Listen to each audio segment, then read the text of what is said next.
Welcome to Coaches and Cafe, and this is the Espresso Talk. I'm here with Malcolm, Larri, and I'm Krister Svensson, and I'm going to ask you a question here, Malcolm, of course. Should you chase happiness? Should we chase happiness? Should you chase happiness? Mm-hmm. And I want to talk about this because for me, happiness is a state of mind. And for me, I don't think that happiness is something that you actually can chase. Happiness is here, so it's not chaseable. What do you think about that, Malcolm? Well, I think of it in a different way. I think happiness is actually a habit. Mm-hmm. It's not. People like to think of happiness as mostly a state, but I actually think it's a practice and it's a habit. So I find it much more helpful to think about happiness as a muscle that you exercise that can get stronger and fitter, rather than something that just happens every now and again randomly. So I think there's things that you can do every day to help you practice happiness. Obviously being grateful for what you have, serving other people. There are things that you can do that will make you feel good. Is it attitude? Well, No attitude.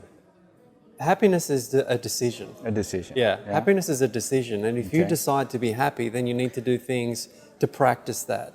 So if I could take this from the Buddhist perspective, because, that's really, really close to my heart, is, the Buddhists would say, if you're chasing happiness, you're going to chase attachments. You're going to look for relationships to bring you happiness. You're going to look for work and clothes and money and things on the outside. And most of the time when people chase happiness, they end up chasing attachments. Yeah, that's and true. It doesn't really work. It doesn't really work at all. So what I think is a much better way to think about it is not chasing happiness, but practicing happiness. What do I need to do every day to practice happiness? What are the things in my life that make me feel good? Make a difference, give me a sense of purpose. They're much more valuable things to think about. Happiness is... So I think we have the somewhere similar point of view, and I know we talked about this topic before, right? Of course, yeah.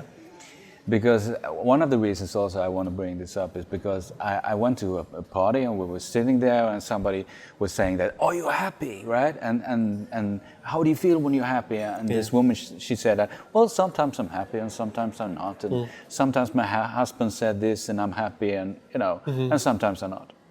And the other person in the room said the same thing. And I said that I really don't agree with that because that if I'm let's say I have a relationship and I'm heartbroken, she leaves, or I have a job and I loses my job, it doesn't necessarily make me unhappy.